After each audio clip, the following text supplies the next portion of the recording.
You have to become your best friend. You really do. You can't look around and try to find that within another person, or it's going to fail, because how do you know what you're looking for if you haven't found that within yourself? The qualities that you admire in other people, I'm gonna say it, you need to become that first. Or you at least need to try to, because when they leave, if they do, then you're gonna feel like you're lacking, but you don't lack anything. You are wholly complete in his joy. Look at where you have came from and remind yourself of who you could have been, where you are today because of him.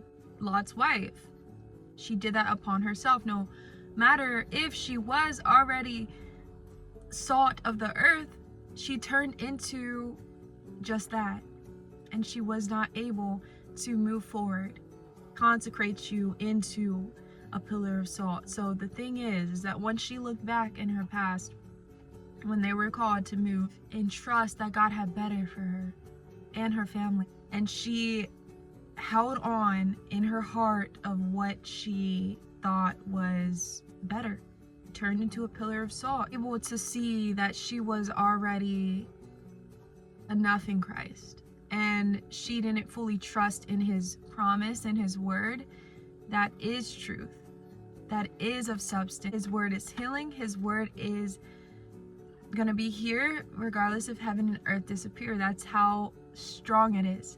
What you have said will become true, because that's what you are claiming. That's what you're accepting over your life and your reality. Past is already gone. You're a new person now. You are different. It's another reality that you're in, and you can't go back. Even if you were to, it wouldn't be the same. These thoughts are not yours. Thoughts captive, and you renew them and you hold them obedient to Christ.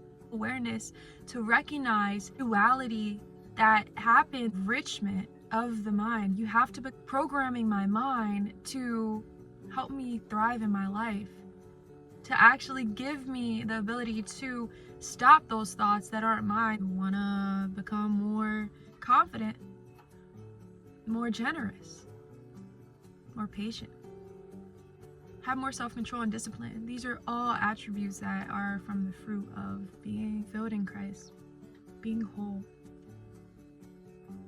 And you can't do that yourself. You can't do that yourself. We have to lean into what is not natural to us at all. I wouldn't be the woman here today. I constantly am shocked at who I am, and it's taken time, but it's almost as if I can blink and I'm like, it doesn't feel like it has been that long since I can remember when I felt so opposed by love itself, when I felt so consumed by the thought of being bound into a life of disappointment because of where I grew up and what I was already positioned in a place to receive, right? We all are positioned in different places, and that's not going to predictor of what your future is going to be. It's absolutely not, unless you come into agreement with it. And so I'm just like always so grateful for what God has done for me, because I have been in the same place where I have had those thoughts, and my whole entire life has changed, and everything that I thought I couldn't have, and I have within myself, because it's Christ that I have, and Christ is everything. And when you know that, you're good, and you'll start to find everything that you need, because it's already been within you. The more that you just step out in faith is when things will start to happen, because that is pleasing to the Lord. The only thing that can actually please him, because that's what he's done for you, because he loves you. Yes, you. He's given you your name. He knows everything about you. He knows what you struggle with. He knows your doubts. He knows your fears. He knows your heart. Don't be the first to object the one that's actually here for you. There are people that are gonna be those that show you how Christ loves. I hope I'm one of them. I'm not. I pray that someone comes into your life. People did for me like Christ did for me. Extension of his love. Because he'll do it. And that's how I am who I am, because of people being in the position to show me that there is something to look up to. There's something to look for in another person. When you see that, you're seeing Christ. You actually are living. If you don't know that, I need to tell you that, because it's a little secret. I don't think a lot of us actually remember as we're actually moving, living, and going through our days. Do you not know that? Do you not know that? How you speak to someone is, there's a cat, and I love how this cat always comes when I'm making my videos. The small little joys of life that you love is where you're able to flow life, receive life, and that we always overlook. We don't even think about it, but it's always beating. It's always working in the background. The presence of the Lord is always there, like the heart. It's in the background. You might not recognize it, but it's so much of you. It's the main forces behind where you're actually doing things. How you approach other people, how you see other people, how you speak to other people is just an extension of how you would yourself. A big key in how that has impacted my life, guys, because, you know, I used to judge people. That was like something I didn't even think twice of. I was surrounded by people that gossiped, that didn't think twice about how they spoke the conscience of Christ. And it's all for his namesake. It's here for you because he says that it is because he has to uphold his righteousness. And he loves you.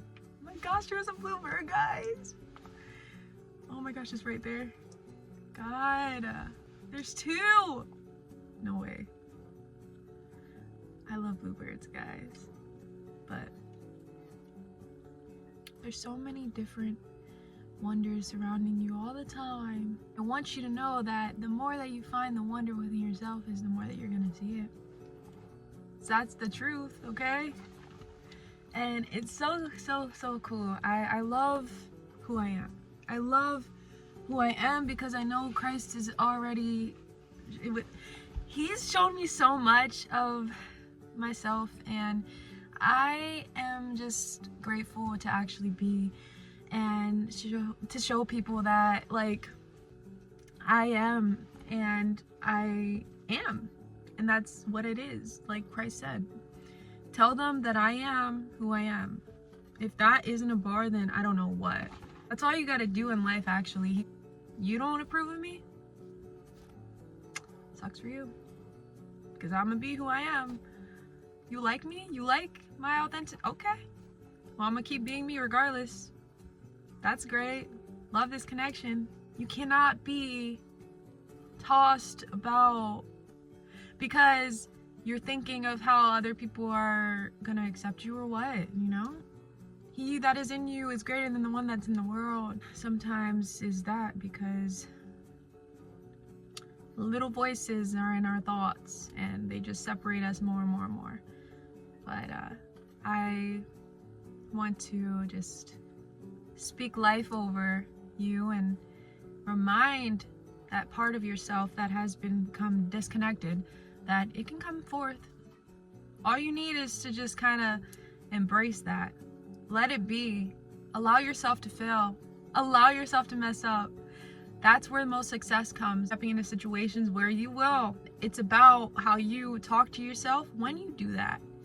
That's the moments where you're actually able to enforce something that is strong, that is able to keep you going. Because if you're avoiding every hard situation and delusional realities, we know it's always going to have imperfections, because we are that. And that's why his grace is sufficient for us, because he did it all for us on that cross, so that we're able to accept his perfection, unifies us in him. And so if it wasn't like that, then we wouldn't have the grace, we wouldn't have the mercy, we wouldn't have what he had done, because we needed that. In the garden, actually, when Satan spoke to Eve and told her to eat the apple, well, you know why God actually banned them from the garden? Satan could have deceived them into eating the fruits of the other tree, which was the tree of life. And so that allowed us to just be stuck in our sin. We wouldn't have the other option of choosing the tree of life, as he says when he banned them out of his mercy, because he knew that Satan would have took that opportunity. As he says, he tries to still kill and destroy at every opportunity. His main motive is to take you out, because you are so loved by God. And that's why you have all these forces and powers and principalities that are against you, because of his name, because he is stronger, because his power is greater. And Satan is a coward. There's nothing that he can do. And your enemies aren't your enemies. They're actually your thoughts, your feelings sometimes. You know, you don't have to shut them off, but sometimes they can get to the point where they're running your life. And you just have to accept them where they're at, and not become too invoked by them and making yourself into this person that is this feeling, because that's not what you are. Absolutely not. You're more than that, and you're actually undefined. Seek, and you will receive who you are. Ask, and you will know. Knock, and the door will be open for you. There's so many different things that he wants you to become part of in his mission of provision and relationship into your life, because that's everything for us as human beings. We thrive off of that. And if you see around you, everything is in relation to another. So we need to come back to our first love, and that takes courage, and it's true. Know that his word is enough. And it's enough for you. And until you can look back maybe a couple years from now, and you'll be like, wow, I did not do this. I couldn't have done it. And that's the miracle and the mystery that he has within himself, where he is able to speak and it becomes. He is way bigger than what we think. And that is your dad, derived from him. You are literally his. He calls you his. You're his. Okay?